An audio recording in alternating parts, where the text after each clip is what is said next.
What's going on, my friends? It is the Beard here, and today we are back once again in the Hunter, Call of the Wild.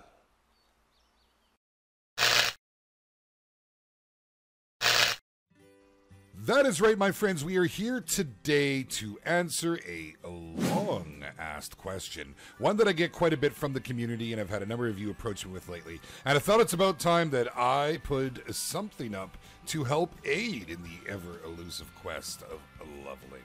That's right, we will be doing a short tutorial today, a guide, if you will, to help you get the fastest XP and level up as quick as you can here within the Call of the Wild. Now, these are my takes on it. There is many different ways to do it. I am simply going to pass along to you what I found to work, what the general opinion has been within our community, and different things, rather tactics that you can employ. So let's get down to this. One of the best ways to level early on in this game is to make use of the tools you were given right off the hop. The Deer Bleed Can. This will call in all the deer on Layton Lakes and save you a whole lot of time and frustration as long as you can be patient. Don't run, as running will scare everything. We've got one across here already. We've got one directly beside us. So what I'm going to do now is I'm going to make use of my bow. You can get a bow early on in the game.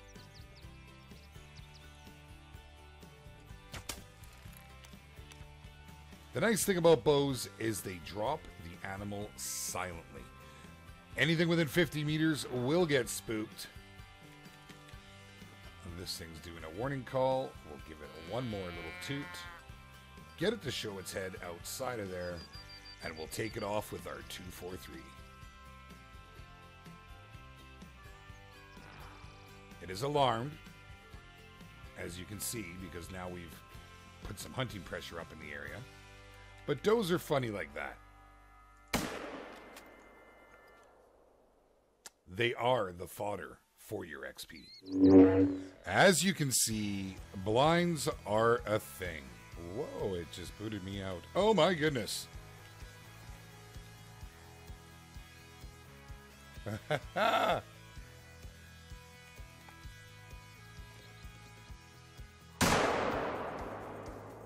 Take that, Mr. Bear. That was entertaining.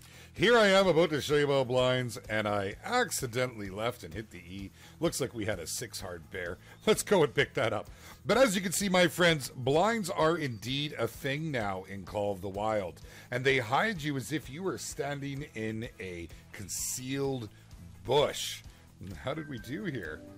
Well, we got a gold out of them. Not too shabby. Nice little surprise for this tutorial.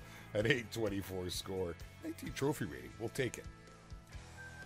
Yes, that's right, my friends. It used to be that blinds did not offer you the cover that they should. Since the latest update, they have adjusted that. And I will show you. You'll notice as I walk over here to this tree, you'll see how the line is it's gone down to the half line. We're now visible at 25 meters and out. If we go into a crouch, they need to be inside of 10 meters. So, having seen that, the best we can get in the open is into a crouch. We can't get any further unless we go prone. So you saw where we were, prone. Now check this out. As a blind should do, it now conceals you while in a standing position. You can see it does not affect a thing and how you now stand in them. You used to have to go into a crouch to get even the half line that you get by default just standing out in the open. So they are a viable way to make use of the landscape and the areas around you, as they are normally situated in a high population area.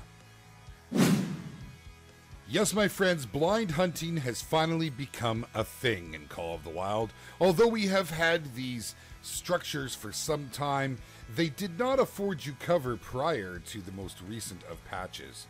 As of now, it is a very viable way to bring animals in. As you can see, he's going to get right on top of me, or she, I should say, before she even notices I'm here. Look at how effective it is. It conceals you as they are supposed to do. and gives you the opportunities that they should have always afforded, but now, in fact, do. Make use of these. Watch the XP grow. Now, I should warn you, of course, my friends, they are expensive to set up. I would not run around and set them up all over the place in early game, as you will need your money for weapons. Picking a good location, such as where I am right now, will certainly help your chances.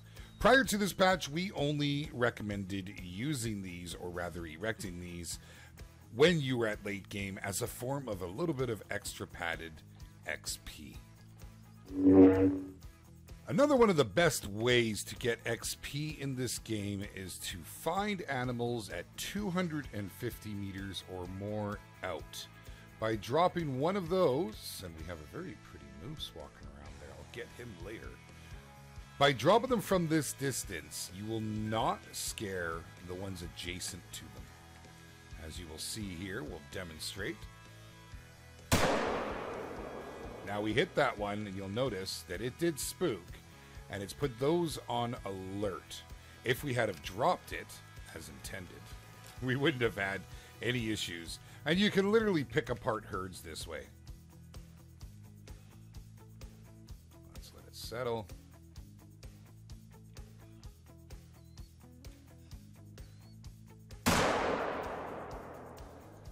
And that's a dead elk. The female stuck its head right in front of the shot. That's taking one for your man.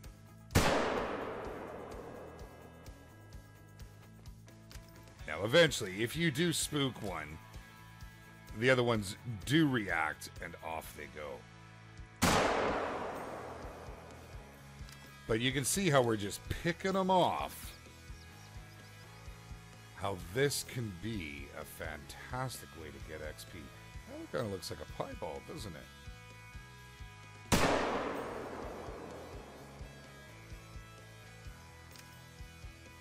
Well, some good shots, some bad shots. Finding your game at a good distance and lining up for those long shots can be very beneficial. Spine that one. Notice they're all still standing there.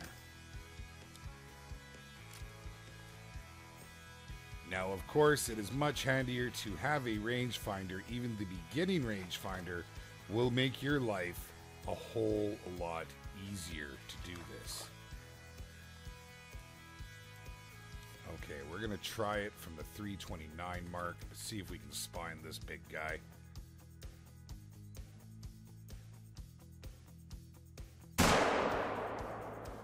He is down.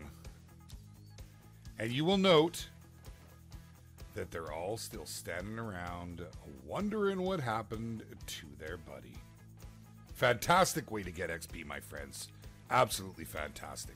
It can be done without a rangefinder, as you can do this at early levels. But once again, as I've mentioned in previous videos, you know, you're going to start with the 243. Don't go out there and try and shoot moose with it.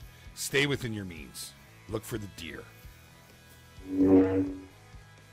Now that's a pretty elk we got right there. Well, let's take a look. Now the next thing I wanted to talk about, my friends, is if you want your XP to climb fast, you need to be certain that you have all of your bonuses. Placing a well shot, killing the animal quickly will earn you your quick kill bonus. Using the correct rifle or weapon will give you your integrity bonus. Having the number of kills done up in a row, which to date now is 3, will give you your 100% consecutive harvest. If you lose an animal, you will lose that harvest. So keeping that in mind, that will always give you the maximum amount of XP you can receive. This one gave us a trophy rating of 269, a total score of 833. Nice looking gold. Could be better, but could be worse. Once again, spine shot. Just dropped it where it stood. Couldn't move. Another great way to make XP, and let me explain this before we go jumping all over it. First off, missions. Every hunting reserve has main story missions as well as side missions. These are a fantastic way to earn XP. Keeping an eye on this list and knocking them off as you simply go around and hunt, and if you are just starting unlocking areas, will give you such a boost. You will see the levels drop onto you like it's going out of style. Now, I must say that the missions do get more difficult as you go, and I highly recommend paying attention to what it is you're doing. Some of them get downright frustrating, but in the end, they are all worth it, and there may be a little surprise at the end of each storyline mission per hunting reserve. Now, the other way, my friends, is simply to explore. As you're new to the game, you can see the size of the map. Here on Layton, you're going to start over in Beaumont. You've got all kinds of areas around you, and you'll notice that I haven't even unlocked some of the, well, I mean, I did unlock a bunch of these, but a lot of it got reset. But you do get XP from tagging the monuments, unlocking outposts, and setting up the hunter blinds. Please be aware, it is expensive to set up the hunting blinds. You're not going to want to do it early game, as you're going to have to be saving your money up to buy all the goodies such as weapons and collars. However, as you level, it becomes a very viable option to unlock them, especially in your favorite areas. Now, as I mentioned earlier on, you can make a lot of XP from one of those blinds, so pick your areas wisely. In closing, my friends, Call of the Wild is a game that requires patience. If you want something you're going to jump right into and be able to grind out max level right away, this game may in fact not be for you. It really does require you to take your time and to... That's a nice looking moose. I got a little derailed there. It really does require you to take your time and do things the proper way. I highly recommend, if you have any more questions or have any thoughts or would like to add something in the comments, consider doing so, or consider joining our Discord community, where we have a number of hunters much like yourself, everyone from new to seasoned and everywhere in between. There's always a game to be had and lots of fun stories to be shared. Thank you for joining me here today, my friends. I hope you have found this useful. If you have, please do me a favor. Hit that like button. Don't forget to do it with 2 hands if you gotta. And consider subscribing, and I will catch you guys in the next one.